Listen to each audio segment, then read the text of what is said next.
An Arizona Cardinals legend is reportedly leaving the franchise, an in-house successor potentially to Steve Keim.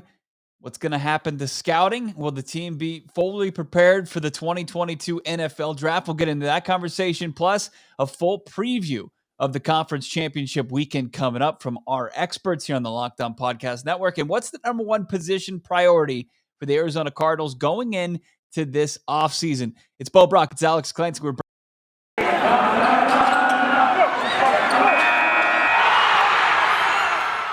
You are Locked On Cardinals, your daily Arizona Cardinals podcast. Part of the Locked On Podcast Network, your team every day.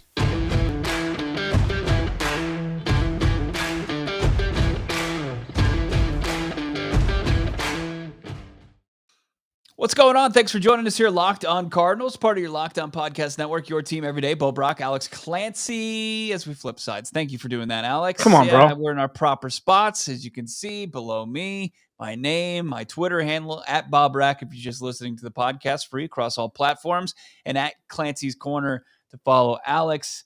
Arizona Cardinals may be losing a key member of their scouting department, their front office. Adrian Wilson, the Cardinals legendary safety, is looking like he's going to be the new general manager of the Jacksonville Jaguars. If that happens, same thing that would happen if Vance Joseph were to take a head coaching position elsewhere. Arizona Cardinals are going to get a couple draft picks in return for Adrian Wilson going east to Jacksonville, taking over the reins there, working with reportedly Byron Leftwich, an old colleague of Alex's and myself, reporting it. And I think the source is pretty reliable when it comes to Adrian Wilson news and Mike Jurecki. We'll get into that one. That's going to be our main topic here. Plus, what the Arizona Cardinals' main position priority needs to be when free agency opens up, when offseason, when wheeling and dealing is allowed as far as the NFL goes. And then you'll get some expert opinions, insight on this weekend's conference championships from some our guys over at Locked On Bengals, Locked On Niners, Locked On Rams, and of course, Locked On Chiefs. They're gonna wrap things up here on today's edition of Locked On Cardinals. So, Alex, when you see that Adrian Wilson is taking potentially the job in Jacksonville, what are your initial thoughts? Good. Good for him. Right. For somebody, there are very few lifers or, close to lifers really around the organization still. And Adrian Wilson, especially how when I first moved, I moved here in 2010, Adrian Wilson's name was prominent. And, it's like seeing, I need to frame this properly. It's like seeing somebody in a situation that they're probably better than, but they're loyal and they stay, and then they get an opportunity finally and they jump on it. It's one of those things. It's one of those, like when Paul Goldschmidt got traded, it's kind of like that, where it's like, you know what? Good for him. You're going to do incredible things when you're not under the thumb of somebody who's probably severely more inept than you, and Adrian Wilson probably should have the GM job of the Arizona Cardinals already if this will run like a normal organization. Good for him. It is not going to be easy in that organ. Like, he and Byron Leftwich are going to be in charge of completely flipping the Jacksonville Jaguars on their head completely with an owner who makes rash decisions, with an owner who doesn't seem to get it all the time, and with an owner's son who obviously spouts off on Twitter from time to time.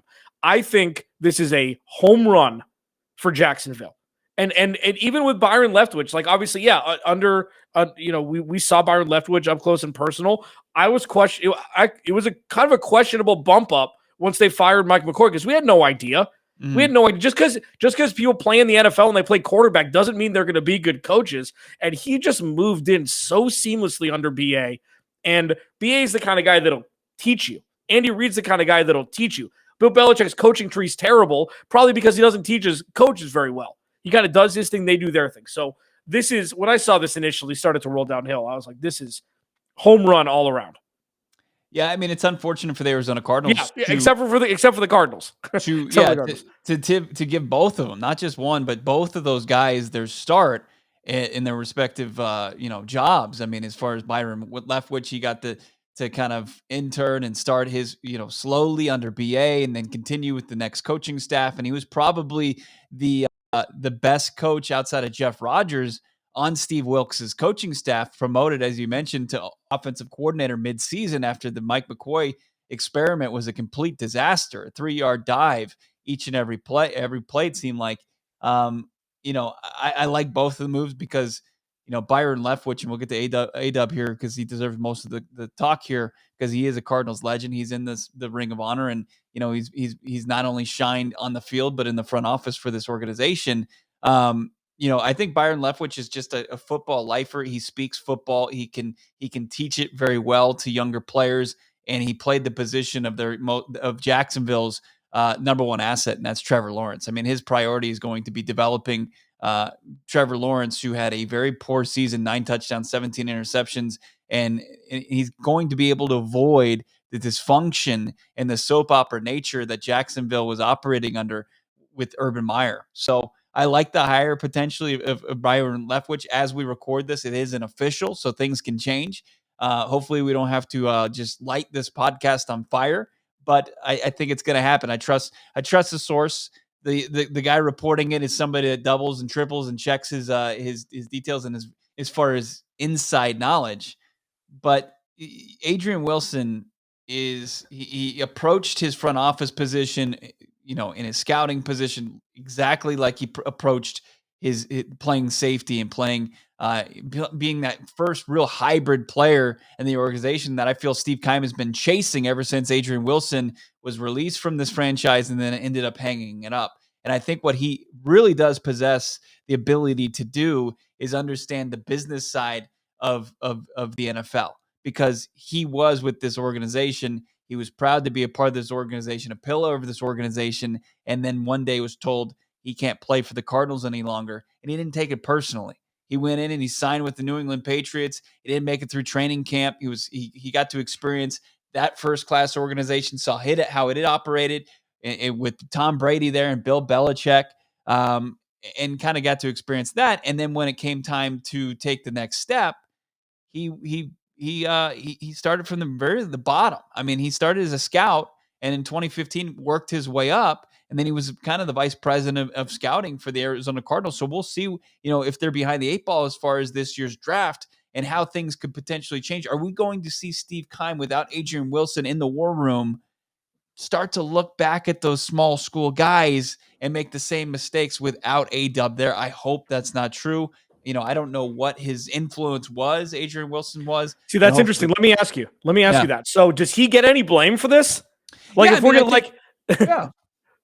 I mean, it's tough because, success on the field doesn't translate to success in the front office. I mean, we've seen that even with the GOAT, Michael Jordan. I mean, he's a terrible guy as far as building Kwame rosters. Brown, baby. Yeah.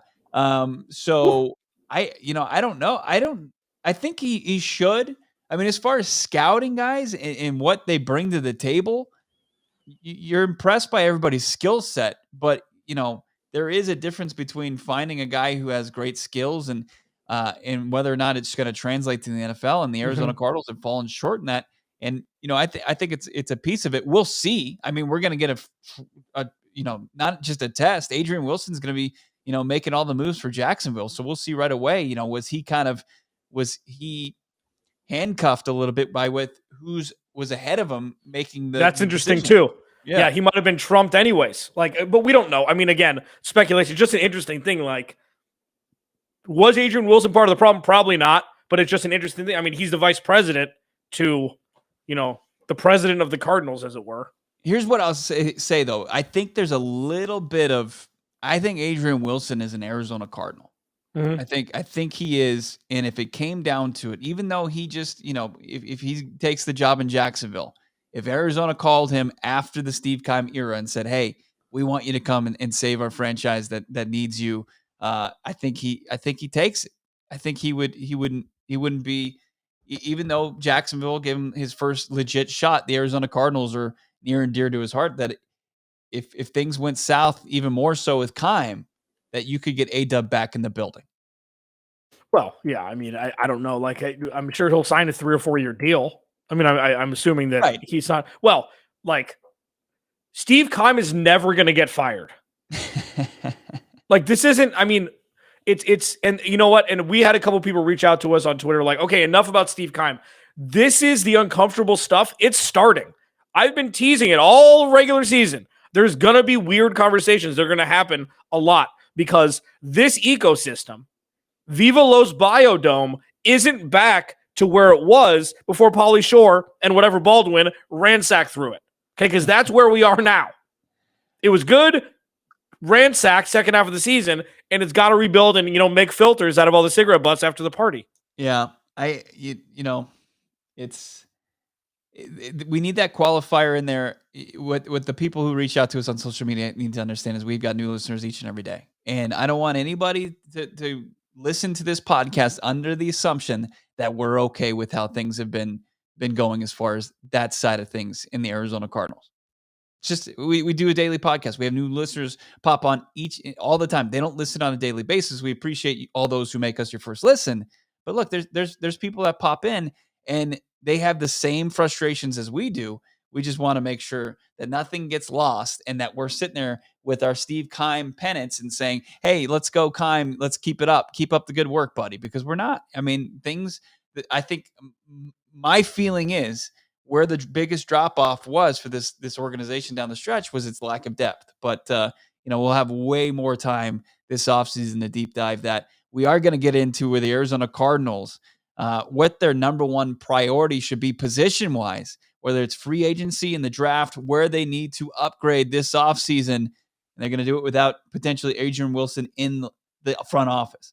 But Alex and I, we got to tell you about an incredible app that everybody who buys gas needs to know about. Get Upside. Our listeners are earning cash back for every gallon of gas every time they fill up. Just download the free Get Upside app at the App Store, Google Play right now. Use the promo code Touchdown for 25 cents per gallon on your first fill up. Cash back. Don't pay full price at the pump any longer. Get cash back using Get Upside. Just download the app for free. Use the promo code Touchdown for 25 cents per gallon or more in your first tank. Some people who drive a lot, they're making up to $200, $300 a year cash back. There's no catch. The cash gets added right to your bank account. You can cash out anytime to your bank account, PayPal, e-gift card for Amazon, other brands. Just download the free Get Upside app. Use the promo code Touchdown to get 25 cents per gallon cash back on your first tank. That's Touchdown. Alex, what do you got for us as far as this weekend's betting action? BetOnline.ag. It's Friday, man. 7 points last time I checked. The Rams were laying at home against the 49ers. I mean, we talked about this a couple days ago. Like, that's a lot of points, man. Right?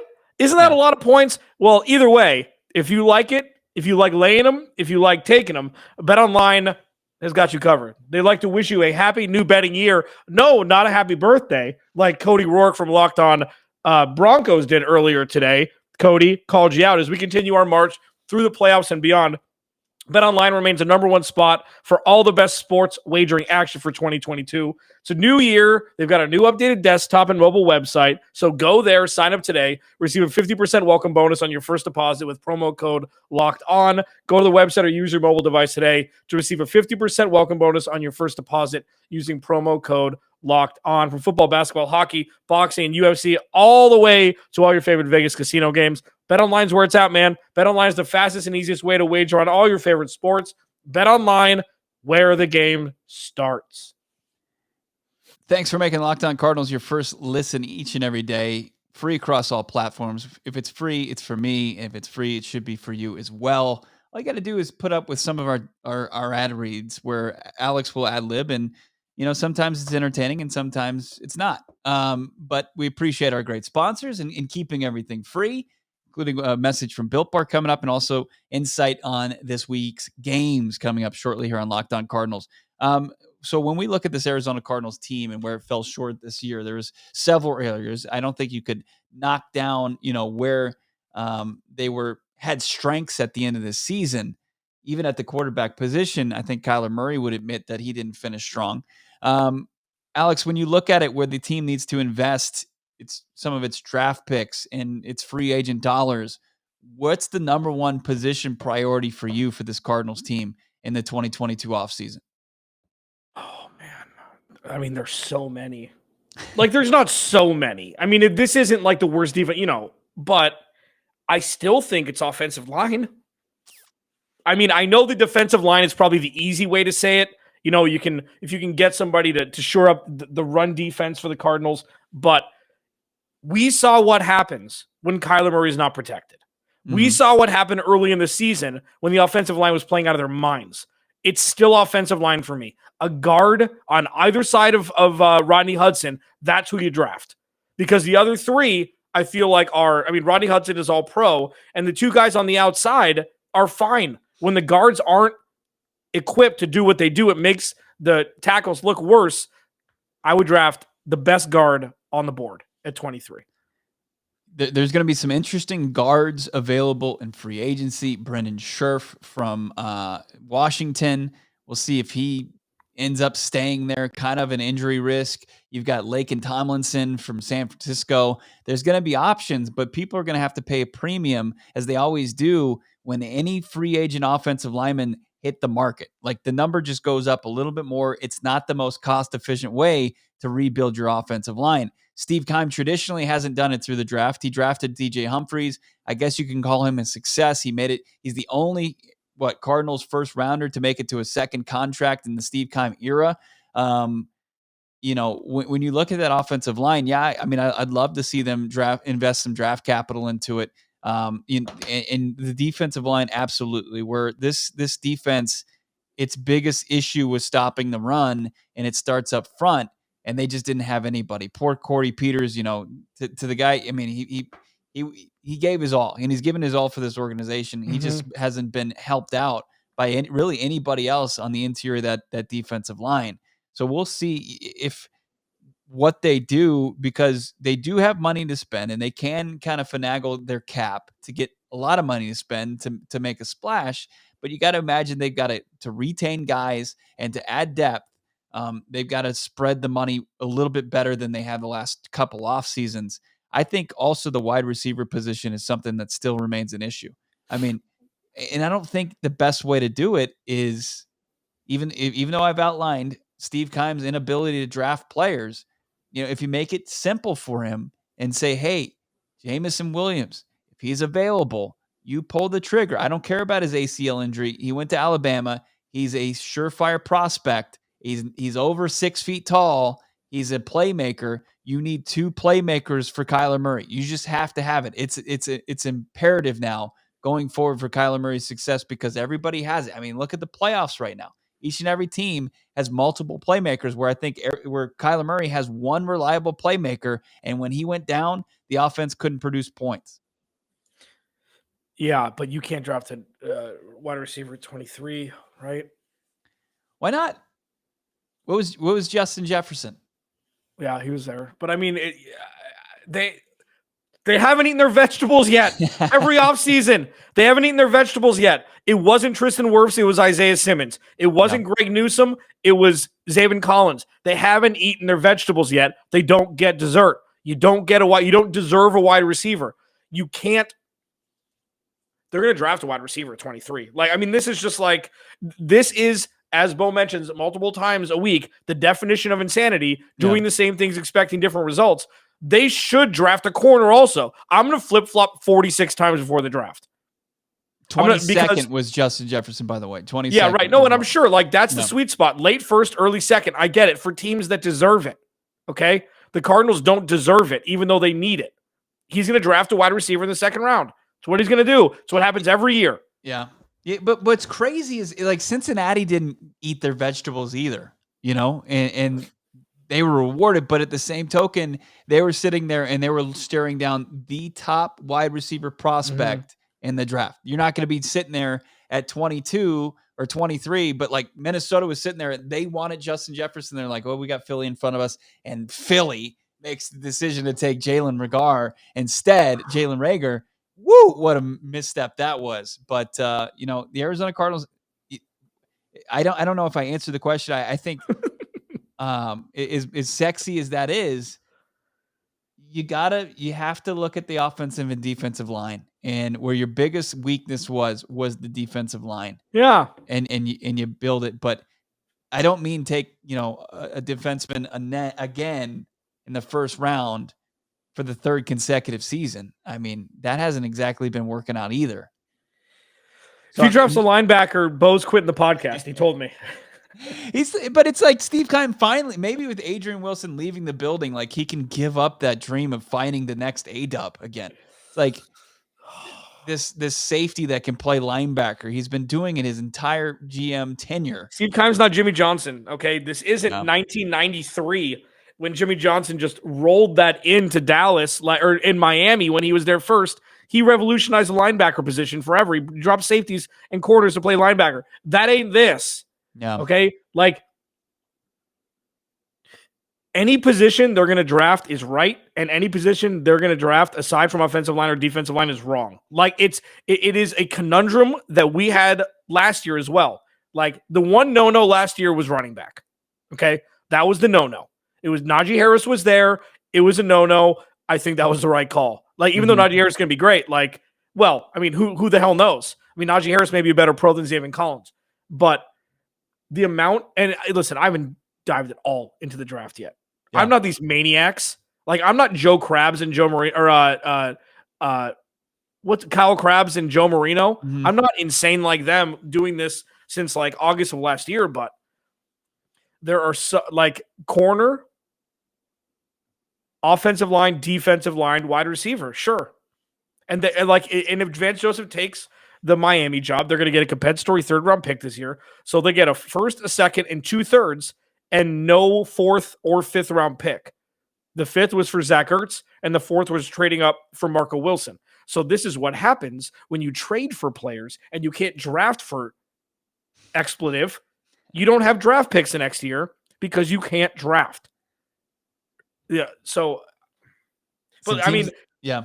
Like, and the one thing to look out for, and it's, January 27th, if the Cardinals see somebody they like, okay, and they get and Vance Joseph takes that job in Miami, and they get an extra third-round pick.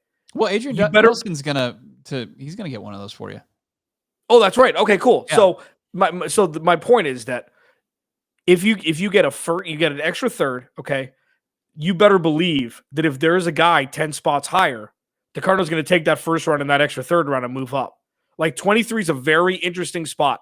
There's a lot of places where you can trade back and gain more capital, or trade up, even though trading back seems, not sexy. Like, that is definitely an option at 23 for somebody that wants to jump back into the first round. Yep. All right, that's going to do it for us here on Locked On Cardinals. Our friends from Locked On Bengals and Chiefs and Locked On 49ers and Rams, they're going to take over, give you some insight and preview this weekend's conference championship Sunday. Cannot wait for it.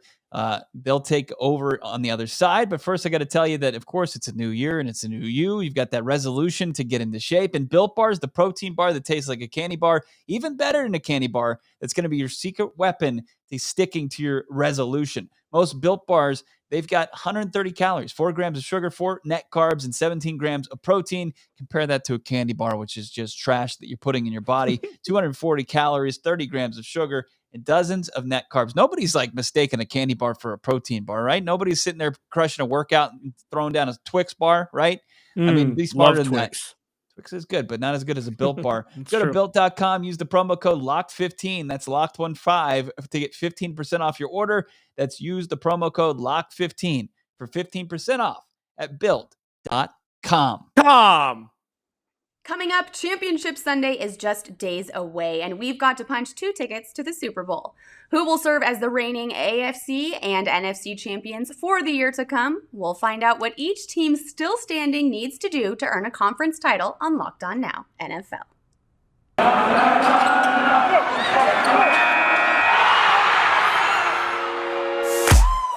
The biggest games, the best performances, expert analysis. You are Locked On Now.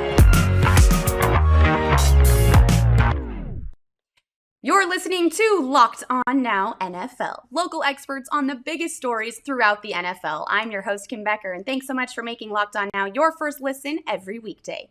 Our Locked On NFL hosts are here to look ahead to the NFC and AFC championship games. Let's start where these teams are trying to get to Los Angeles, SoFi Stadium. They will host the Super Bowl in 2 weeks, but first, the Rams have to host the 49ers for the NFC crown. The biggest game. San Francisco 49ers fans don't know if Jimmy Garoppolo will be their starting quarterback next season, but they do know that he'll be under center to try to win his second NFC championship game in 3 years against the Rams on Sunday. With a chance to remain undefeated against the NFC in the postseason, our Locked On 49ers host says the key to a San Francisco victory is Jimmy G not making the big mistakes that could cost the Niners the whole game. What's good, everybody? It's your boy, former NFL and AFL defensive back Eric Crocker, and I am one half of the Locked On 49ers crew, here to give you your 49ers main key to victory as they travel to Levi South and take on the Los Angeles Rams in the NFC Championship game. All right, I think this game, it begins and ends with the play of Jimmy Garoppolo. Now, if I had to give just one main key victory here, it's Jimmy G, don't turn the ball over. And if you do, just limit it. So right now, 49ers, the way I see it, Jimmy G, one turnover. That's all we're giving you, just one. Anything more than that, it'd be trouble for the San Francisco 49ers. All right, so that's going to do it, man. I hope you guys appreciate that. Make sure you guys listen to our show as well, Locked On 49ers, the best show on the Locked On Network podcast. Let's go, 49ers, win this game this Sunday. Matthew Stafford picked up his first playoff win just a couple of weeks ago, and now he's a win away from playing the biggest football game on the planet in the Rams' home stadium. Our Locked On Rams host tells you how LA gets the veteran QB to the Super Bowl he's chased for 12 whole seasons. Hey, it's Travis Rogers from Locked On Rams. So here is the one key to victory this weekend for the Rams in the NFC Championship game against the San Francisco 49ers.